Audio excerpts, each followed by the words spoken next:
Bleeding purple and gold. From the heart of Los Angeles, this is the LakersNation.com podcast with your host, Trevor Lane. Welcome to the show. As always, we are powered by CLNS Media, and today we're brought to you by FanDuel. Go to FanDuel.com/LakersNation. Play fantasy football against other Lakers Nation fans and Lakers Nation staff members. Really cool. You get to redraft your team each week. It means you're not stuck with that terrible team that you selected at the beginning of the season. Go check it out. FanDuel.com/LakersNation. Today, we do have a very special show for you because we have Lakers rookie point guard Lonzo Ball, second overall pick in the NBA draft, here to talk about the upcoming season. He's going to talk about his summer workouts, what he's been up to, give us an inside look at what the Lakers have been doing in their scrimmages. We've had a lot of players coming into the practice facility and scrimmaging with each other, and he's also going to talk a bit about his family and his new reality show, Ball in the Family. Now, Lonzo does a great job getting through a lot of information very, very quickly. We got through a ton of questions with Lonzo in a short amount of time. So I've also brought in Hannah Kulik. She's going to come on after Lonzo and help me unpack everything that Lonzo says, because there is a lot in there for us to break down and take in. Don't forget to head over to iTunes, rate, review, and subscribe to our show. I will be reading some of the top reviews on future shows. So if you want to get on the show, that's your way to do it. Jump on there, give us a rating and review. 5-star rating is preferable, and give us a review, and I will talk about it on the show, give you a little bit of a shout out here. And now let's get to LakersNation.com's exclusive interview with Lonzo Ball. Lonzo, thank you so much for joining us. Now, you've got a reality show called Ball in the Family on Facebook Watch. You've got a rap single. You're playing for the Lakers. You are quite a busy guy. I got to ask you, was it an adjustment getting used to the cameras following you around for Ball in the Family? For sure. Obviously you have media attention, when you play basketball, but it's nothing like having your own TV show. So at first it was a little weird, but, after we got to know the crew and everybody and we became friends, it was pretty easy after that. Now, the shows have been great so far. I've really enjoyed watching them.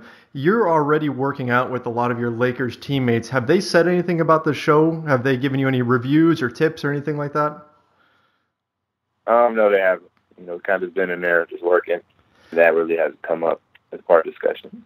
What are your limitations for the show right now? We know they're following you around pretty much everywhere, but are they going to be filming you during games and practices and things like that? Or once the season starts, is the show going to focus more on your off-court life, or what's the plan there? Well, we already recorded all the season. So, moving forward, I don't really know what's going to happen going forward. But, as of now, I'm in the clear. Gotcha. So the whole season's in the can then. Your family has definitely been put into the spotlight since you were drafted by the Lakers, and I love that the show really shows a different dimension to your family than what most people see. What's your favorite thing that you've seen so far on the show regarding your family? I think that's what you just said. Everybody knows, us as a basketball family that's always around basketball and stuff, but they really don't get to see, our true family aspects and, how we are away from the court. I think TV show gives people a chance to see not only our family, but my dad in a different light as well. So I think that's always great for people to get the full effect of our family. Yeah, there's definitely a different feel for how people see your dad now that they've gotten a better look really inside of his life and your life and your entire family. Now, we've heard for a while that the Ball family plan is to get all three of you boys playing for the Lakers. Do you think that's going to happen? That's something that you guys can accomplish? I think it's realistic. And, if it does happen, glory to God, and that would truly be a tremendous blessing.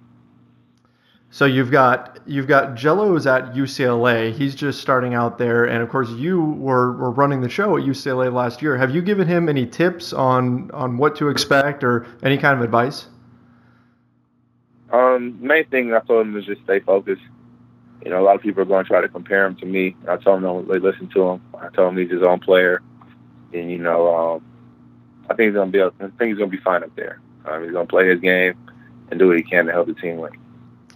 And then he's still planning on being a one-and-done player like you were, right? For sure. So let's talk a little bit about the Lakers here.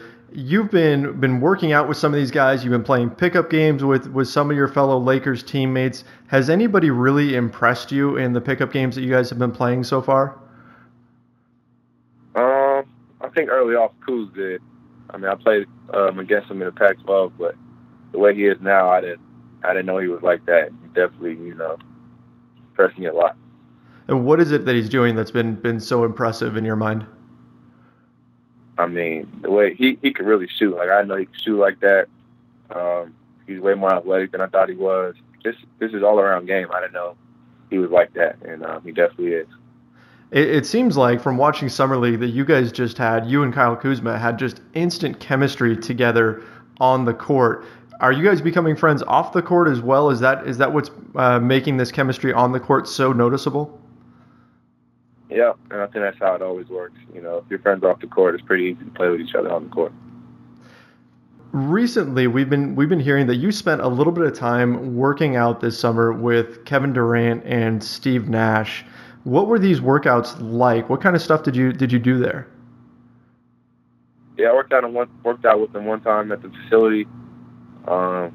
Steve Nash pretty much orchestrated everything, and it was him pretty much training me and KD.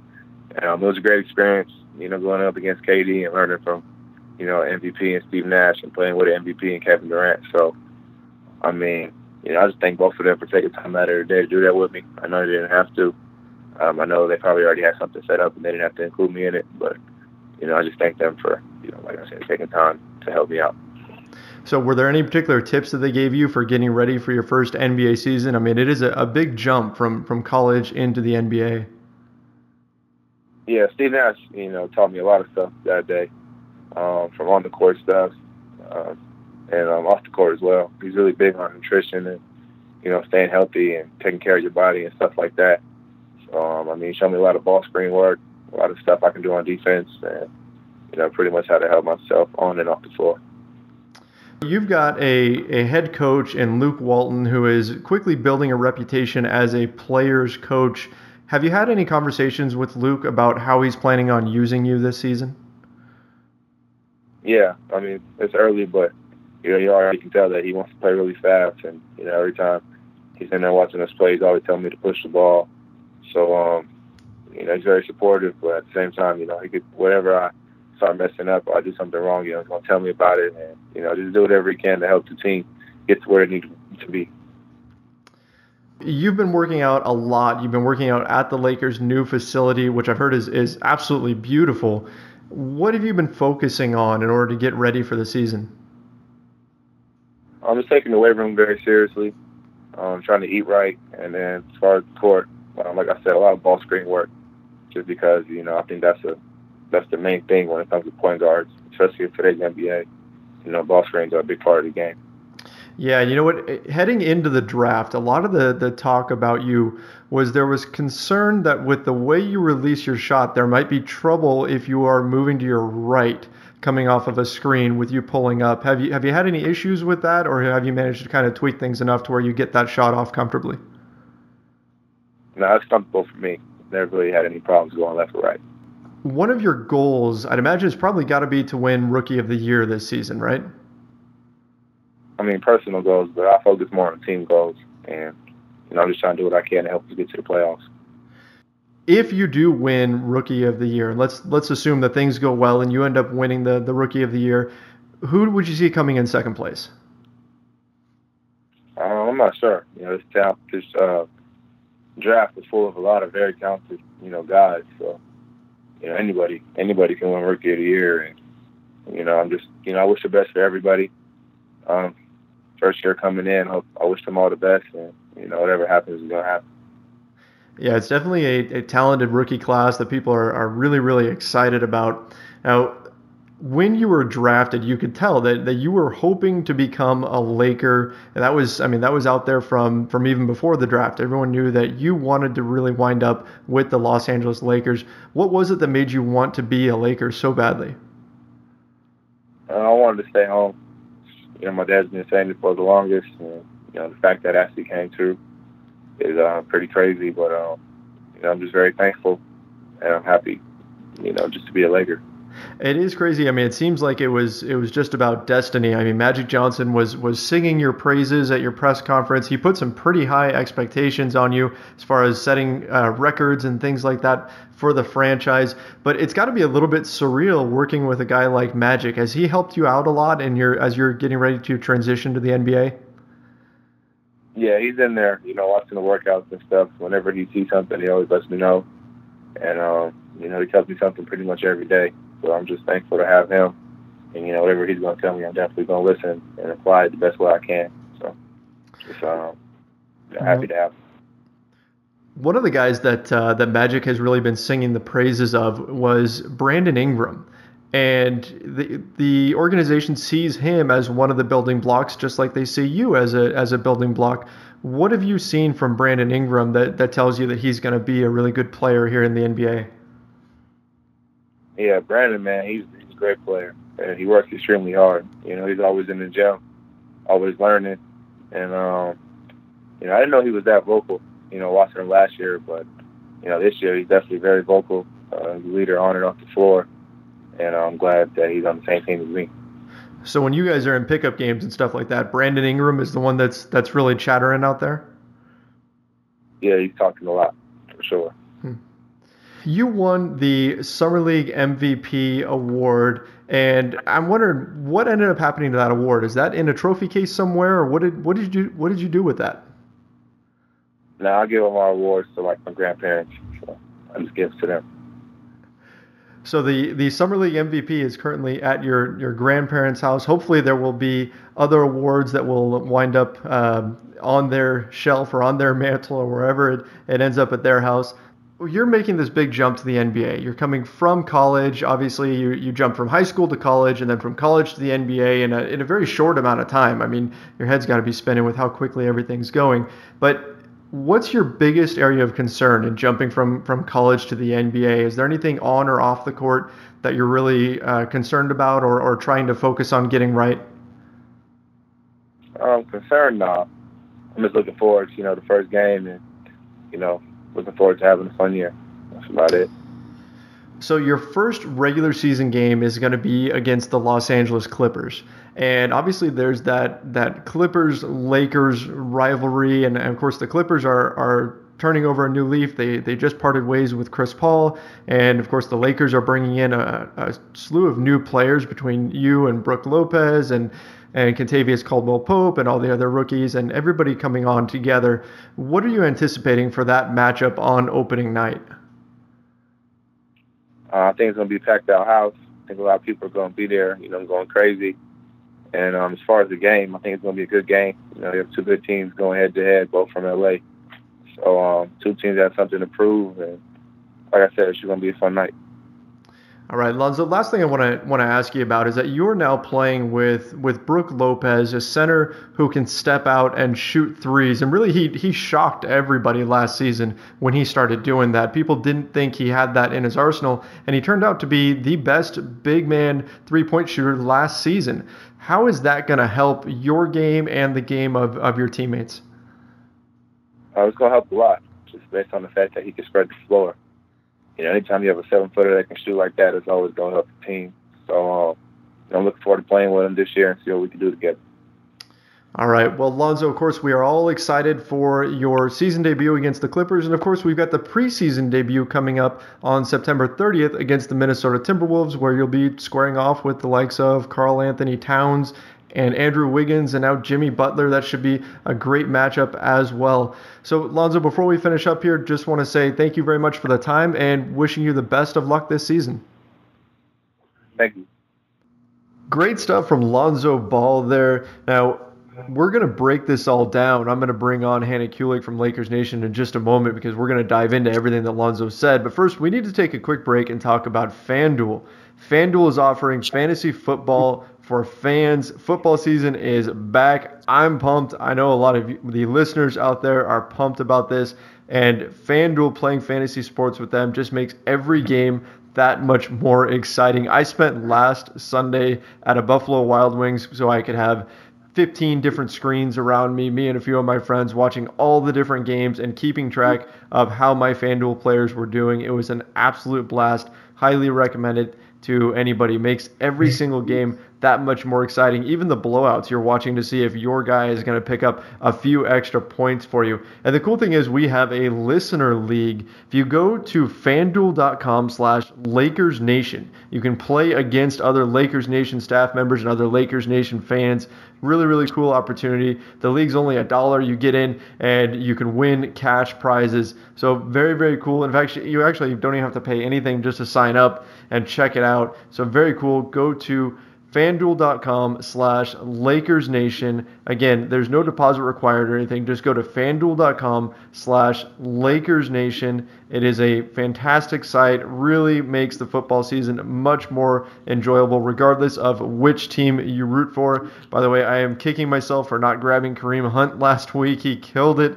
He was the top scorer in fantasy. So we'll see who busts out in week 2. But anyway, back to NBA basketball, and in particular Lakers basketball. Lonzo Ball, that interview was amazing. I mean, he says so much in such a little amount of time. We fired through so many questions with him. And so in order to break it all down, I brought in Hannah Kulik from LakersNation.com. Hannah, thanks for coming on. Thank you so much for having me. I feel honored to be sharing the spotlight with Lonzo Ball on this podcast. It's the Lonzo and Hannah show here today. So he gave us all kinds of information, and if you really dig deep and you look into what he said, he gave us some hints about his offseason. He gave us some hints about what the Lakers might be doing in the future. We've got a lot to talk about. So why don't we just start off right at the beginning? He talked about having all three of the Ball boys, Lonzo, LiAngelo, and LaMelo, all playing for the Lakers. And when I asked him about it, the first thing he said was, I think it's realistic. Hannah, what do you think about that? Do you think that's a good move for all three of the Ball boys to try to wind up on the Lakers? At this point, I don't know. It's funny that you mentioned that because I have been binge watching the reality show the last few days. And I would be excited about it. I'm really big on this family right now. I'm a huge fan. So I think that could be something that could be really cool. It's definitely never been done before. I mean, we already kind of see it happening with they're all going to UCLA for college. They've all committed, even the youngest one already. I think he's like 15 or something. Right. So it's definitely a possibility. It would be interesting, but I guess only time will tell. Well, and here's the crazy thing. I looked into the collective bargaining agreement and saw that there is actually this like never happens really in the NBA, but it is possible for a player to be drafted by a team. So let's say when LaMelo hits the NBA draft, there were some rumors that they may hold him out in order to get him where he wants to go. LeVar Ball mentioned that if he loses eligibility because of the reality show and his sneaker coming out, the reality show is Ball and the Family, then they could try to just sit him out in college and not have him go and then jump straight into the NBA draft. And then if he doesn't end up with the Lakers, he could actually refuse to sign his rookie contract. Let's say some random team drafts him. Let's say the Sacramento Kings draft LaMelo and he doesn't want to play for them. He could refuse to sign his rookie contract. That next summer, he would go back into the draft and he could be drafted by another team. If the Lakers miss on him again a second time, let's say this time around the Phoenix Suns draft him, and he doesn't want to play for them either, he can again do the same thing. And by the following draft, so again, this would take sitting out 2 years, but by the following draft, he would then become a rookie free agent and he'd be free to go anywhere he wanted. So if he really, really, really wanted to go to the Lakers bad enough, they could actually make that happen where they could get all three of them together, assuming Lonzo is around far into the future and LiAngelo makes it, and then you bring LaMelo on. There is a way to make it happen, but it would be extremely difficult. But anyway, as you said, yes, the reality show is absolutely tremendous. I've enjoyed it a lot. I went into it with like zero expectations. I wasn't sure what we were going to get, and it's actually been a lot of fun to watch. Let's talk a little bit more about what Lonzo said here. The one thing that really jumped out at me is when I asked him about the guys who were standing out in Lakers pickup games, because we know the guys are already playing together. They're already playing a little bit of 5-on-5. And he instantly said, Kyle Kuzma. I was not expecting that. Hannah, what do you think that all means? I was not expecting that either. I thought he was for sure going to say Ingram. But by him saying Kyle Kuzma, I am really excited about that because as we saw, they played really great together in the summer league. They had tremendous chemistry, and if that can transpire over to the regular season, then that's going to be a huge plus for the Lakers. So I know a lot of the fans in the beginning were, upset about Kyle Kuzma and they wanted Jordan Bell, but you know what? We got Kuzma, and I think he's definitely proved himself, and I think he's going to have a great season. And just seeing that Lonzo picked him out of everyone else that he could have picked that should be pretty exciting for Laker fans. Yeah, I mean, they showed so much chemistry during summer league, and yeah, I mean, I was expecting to hear Brandon Ingram or Larry Nance Jr. or somebody like that. It was really impressive. And this doesn't mean that those other guys aren't impressing him, but that Kyle Kuzma is the guy that's really blowing him away. And here's what I loved. I keyed on this. He said he can really shoot. It was his shooting. Remember coming out of Summer League, the question was, is his shooting sustainable? The guy shot 48% from three in Summer League when he didn't get anywhere close to that in college. And now here Lonzo is saying that in pickup games, he is still shooting that well. I mean, it is just pickup games, but still, that is such a big indicator of Kyle Kuzma's future success. If he can really knock down the outside shot, the Lakers could have the possibility of using him at the 3 or the 4, and that kind of versatility is key in today's NBA. So after hearing Lonzo say that, I'm even more excited for Kyle Kuzma and what he could do for these Lakers. Exactly. That was one of the big kind of question marks around Kyle Kuzma, was if he was going to be able to knock down a shot consistently. And just, hearing from the staff and hearing from Lonzo that he's doing that, and it sounds like he's even getting better each day, is something very exciting. I know Magic Johnson just recently said that he thinks Kyle Kuzma might be the steal of the draft. So hopefully, we'll see. Yeah, that's exciting stuff to hear that the Lakers have this core of young players that are coming in and that are succeeding. I mean, Kuzma and Lonzo are probably two of the most exciting young players they've had come in quite a bit here. I mean, Brandon Ingram also being right up there. So he mentioned some workouts, or a workout with Kevin Durant and Steve Nash, and we've been hearing a little bit about that.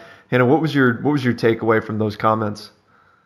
I thought it was great that he's been working out with Steve Nash. Obviously, Steve Nash is one of the best point guards to ever play, and he's so smart, on and off the court. And I think Lonzo could really learn a ton from him, obviously. And also to hear how he was saying Steve was teaching him a lot about other things kind of off the court, such as nutrition. I know a lot of times, especially with the young players, they often overlook that and they tend to eat bad. But Steve Nash is someone that stayed very healthy throughout his whole career, of course, until he came to the Lakers. He got hurt, and that was, a whole disaster in its own. But Steve Nash is a player that could really teach Lonzo a lot. So that was something that was really nice of him. And also KD, those are two guys that really didn't have to take the time to do that. And by them doing that, I think Lonzo can learn a ton from them. So hopefully, he can at least continue to work out with Steve Nash a little more. KD, I don't know if that's going to be as realistic, but definitely Steve Nash, they should continue to work out and see, because they can learn a lot. He can learn a lot from him. Yeah, and Hannah, when we were texting about doing this show before we came on the air, you mentioned something. I think it was something to the effect of Steve Nash owes the Lakers to work out with Lonzo Ball. Is that how you see things? Do you think Steve Nash kind of owes it to the Lakers to give Lonzo a little bit of a boost? I mean, we know he's been working out with the Warriors. Yes, Steve Nash definitely owes us. We all know when he came what happened, and it was just very frustrating. And, he never really, in my opinion, never really gave us what we were offering him. I think we paid him, like $8 million, and he just sat on the bench for a few years. Obviously, he was very hurt, but I think this is he definitely owes us. So I'm very happy that he's contributing to the Lakers in some way, because like you said, he's working with Golden State, and that was something that kind of frustrated me, because I was like, why can't you help the Lakers out? So hearing that he's been helping Ball out and stuff, I'm a little bit, some of my, hard feelings toward Nash are going away. Yeah, particularly because Lonzo specifically said that they are working on ball screens. And I mean, that means talking about running the pick and roll and all that sort of stuff. And And if you look at NBA history, there's a number of players that have excelled in those types of plays, but Steve Nash is right near the top of the list, if not at the top, in terms of players who excel running those types of sets. And so really you can't ask for a better tutor for Lonzo Ball than Steve Nash in that scenario. I know it was just one workout that they went through. Who knows? Maybe there'll be more in the future. We don't know. But one workout, even in that one workout, it sounds like Lonzo really got a lot out of it. And it's great to see that he's connecting with guys on Nash's level, on Durant's level, because that's just going to bring Lonzo right up. And also the nutrition piece. Yeah, that's key. I mean, these guys have got to learn to take care of their bodies right from the get-go so they can continue their playing careers later on in life. Now, Lonzo did tip his hand a little bit here. He talked about Luke Walton's plans for the season. I was asking about that because I was curious to find out what it was that the Lakers were planning on doing. We've heard about Magic Johnson talking about having them run and everything, but sometimes that doesn't necessarily translate to the coaching staff. But right away, Lonzo said it's early, but you can already tell that he wants to play really fast. Every time he's in there watching us play, he's always telling me to push the ball. I don't know about you, but that makes me just giddy. I am thrilled to hear that the Lakers are going to be really focusing on running, and then running some more next season. Are you feeling the same way there?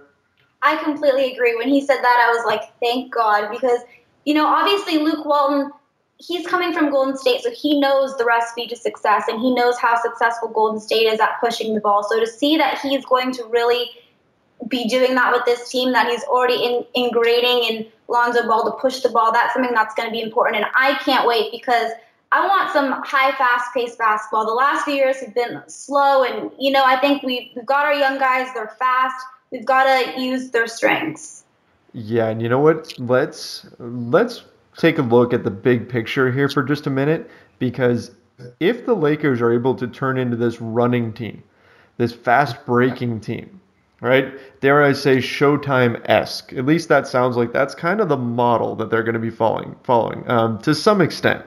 Anyway, they're going to be following that Showtime model. Magic Johnson was on First Take the other day and said he needs the team to improve on defense and then get out and run. And that is what Showtime was. They were all about tough defense and then getting out and running and making the game exciting in the open floor. So these Lakers are going to try to replicate that. Of course, they're not going to be nearly as successful as the Showtime team, but if they can create a buzz, I think that matters more than their win totals this season. More than the number of games they win, if they can create a buzz around the team that is positive, that this is a growing team, that this is a team full of players that could really be something, and it is a fun team. It's a place where players want to go play. You're going to get on highlight reels. You're going to get all this attention because you're in Los Angeles. That could really change things in free agency when Magic Johnson and Rob Pelinka are going after some of these top guys like LeBron James, like Paul George, people like that. So that's, I think, really, really exciting. This whole idea that they're going to run and be this kind of fun team. Now, of course, there's going to be growing pains along the way, but I'd be excited to be to see a running team out there. Hannah, I think back to Summer League and think about how much fun that was, watching the ball pinging around. I mean, even Alex Caruso and guys like that were getting in on the act, and they were making the extra pass. We saw Vanderbloom making the extra pass, right? So this could be a nice step forward for this team. So very much thrilled that Lonzo said that Luke wants the Lakers to run this season. Now, speaking of Magic, I mentioned him just a second ago. Magic Johnson giving Lonzo advice. I thought that was a very, very cool quote from him too. Hannah, what was your take on his brief answer about Magic Johnson and what he was learning from him? Well, obviously, this kind of goes in with the Steve Nash thing, but Magic Johnson's one of the best Lakers to ever play. So, just knowing also that Magic has so much confidence in Lonzo and giving that confidence to him is something that I'm sure is going to help Lonzo going into the season. Because when like a guy like Magic Johnson believes in you and trusts you, then you're going into the season with a ton of confidence. And I think that Lonzo obviously is going to have a lot to learn from Magic Johnson. And I think Magic Johnson's the perfect guy to kind of be guiding and watching over Lonzo and kind of being in control of his career. Yeah, Magic Johnson is going to be such a major influence, and I think that's a great thing. I think you hit it on the head when you said that it's kind of similar to Steve Nash. He's picking the brain of some of these top guys, and that's great. I mean, that's the fact that Lonzo is willing to listen and ready to listen. That's a great thing, and that's going to help him develop and transition into the NBA, which is not an easy process. So leaning on guys like Magic, like Steve Nash, like the other veterans on the team, Luol Deng, Brooke Lopez, Corey Brewer, those guys are going to help out with helping Lonzo and the other young players transition into the NBA. Now, one thing that I want to bring up before we get to Brandon Ingram, because we got to talk a little bit about him.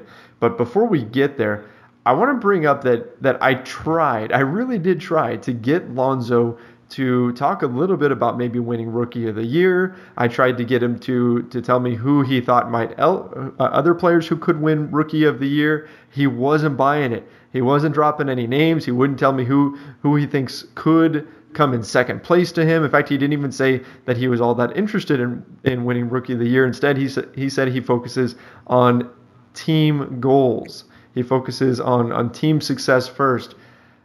I mean, Hannah, is that just like the perfect answer or what? As much as I was bummed that I couldn't get him to say anything about any of the other rookies, is this just the perfect guy to have leading the Lakers? That answer is just exactly Lonzo Ball.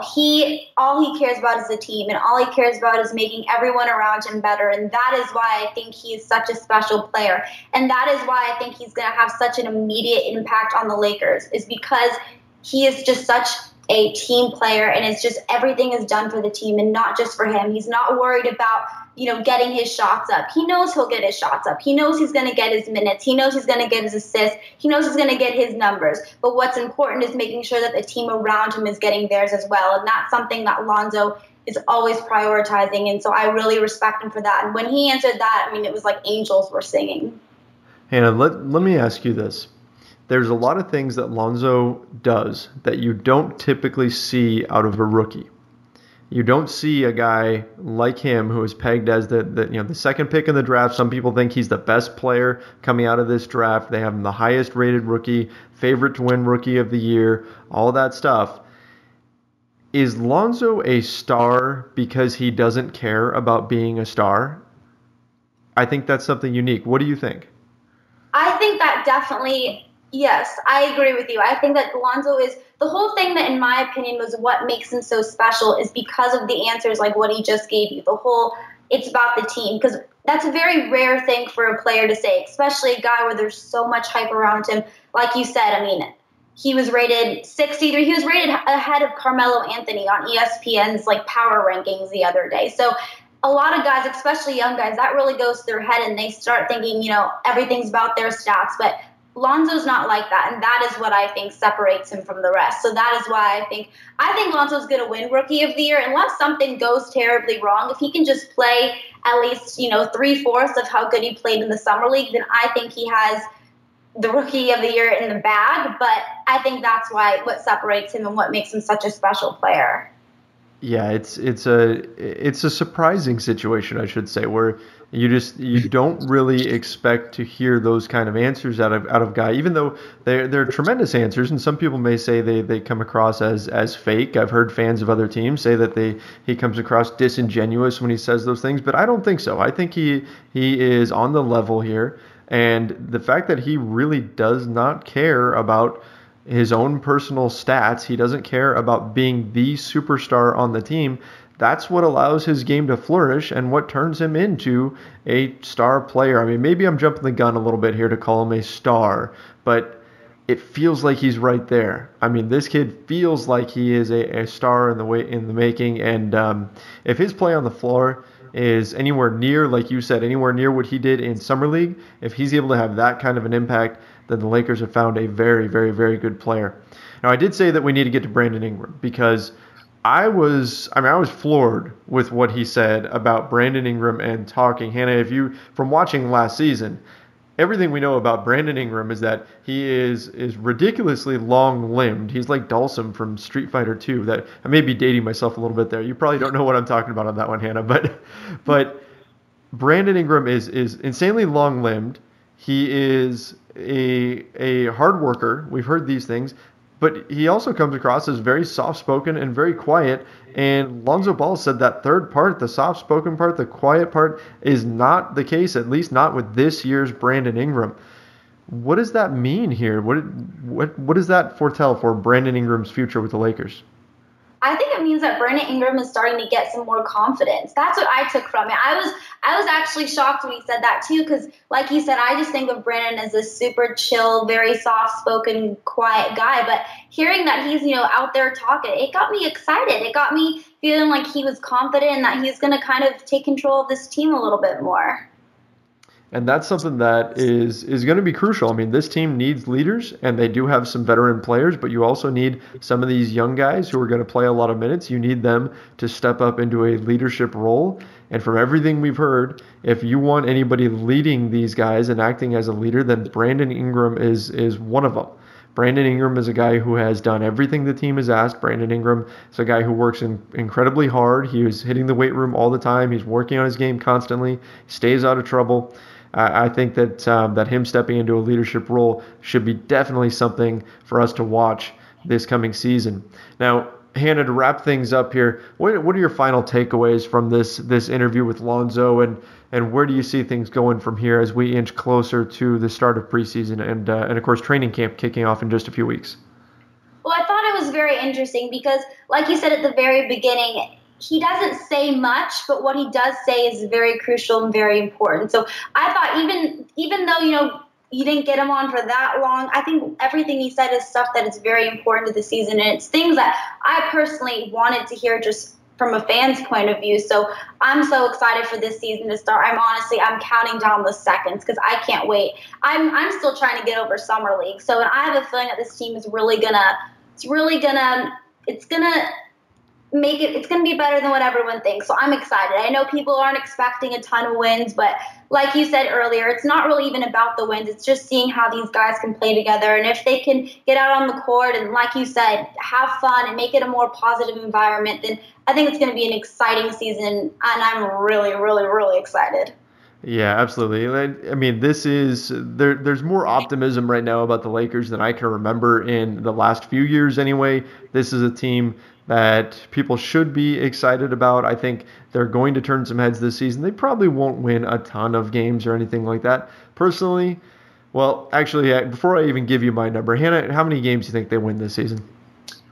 I'm going to say like 35, and that's if everyone stays really healthy. As we all know, that's the big question mark every season. But I think 35, if they're playing well and if they are all, team chemistry and everything, if the stars are all aligned, then I think they could definitely get 35 wins. Okay, so you're at 35. Vegas right now is at 33.5 for the over-under, so you'd be picking the over. I'm going to say the under a little bit because they are still so young, and they did win 26 games last year. I don't know that they are a full, well, you said 35. I don't know they're a full 9 wins better than they were last season, although I do think Brook Lopez is better than people give him credit for. By the way, Corey Hansford from Lakers Nation, sorry, this is a tangent here, but Corey Hansford from Lakers Nation wrote a hell of a piece on Brook Lopez and why he is going to be the key player for the Lakers this season. Go look it up. Corey doesn't write editorials all that often because he's so busy making sure everybody is up to date on all the latest news, but he did a tremendous job on this one. Go check it out. It's Corey Hansford at Lakers Nation, wrote a fantastic article. Again, it's on Brook Lopez. Go take a look at it. But I have the Lakers pegged at 31 wins. That's what I'm officially going with. I'm going to say 31 wins this season. If they hit that, I'll be happy. But realistically, we're not going to measure their success just by wins and losses. We're going to be looking at overall, are they making this team an exciting place to play? Are they taking a step forward with the youngsters? Are they becoming a more fun team to follow? A team that's a bit more exciting to watch. Those are the things that we're going to be looking for. Well, Hannah, thank you so much for coming on here and joining me. Of course, you can always follow Hannah on Twitter at Hannah_Kulik. She's a great follow on there. Hannah, you're always writing new pieces for Lakers Nation. Anything that you're working on, or anything that you've got coming up that you'd like to share? Yeah, I have a couple coming up. I have a few ideas. I'm just so excited for this season. So we'll see. I'm always thinking of ideas. So if you guys also, if you have anything that you'd like me to write, you can also tweet me, because I'd love to hear what you guys would like from me. So like you said, again, my Twitter is @Hannah_Kulik, Kulik. Let me know if there's anything in particular that you would like me to write on. All right, that sounds great. And again, thank you so much for coming on. That's going to wrap things up for us today. Again, don't forget to go check out FanDuel. It really is awesome. It's been a blast. I totally love it. Go to FanDuel.com/LakersNation. You can play against our Lakers Nation staff members and other Lakers Nation fans. We're on there playing. It's a great time. So that's it for today. I will be back next week. In fact, our next episode coming out on Monday, I'm going to be bringing in Lakers Nation's Serena Winters, and we are doing a training camp preview. Serena goes to every training camp for the Lakers, and she has seen all of the players up close and personal, seen all the stuff that they've been working on each year. So she's going to share a little bit about what she hopes to see in this year's training camp, and we're going to be breaking down each player and especially the different matchups. We're going to be looking at the positional battles on the team. So that's coming out on Monday. Make sure you don't miss that one. That's it for today. My name is Trevor Lane. You can follow me on Twitter @Trevor_Lane. Find this show on the CLNS Media app, iTunes, Stitcher, TuneIn, and of course, LakersNation.com. Don't forget to rate, review, and subscribe on iTunes. That's it. See you next time, guys. This has been the Lakers Nation Podcast.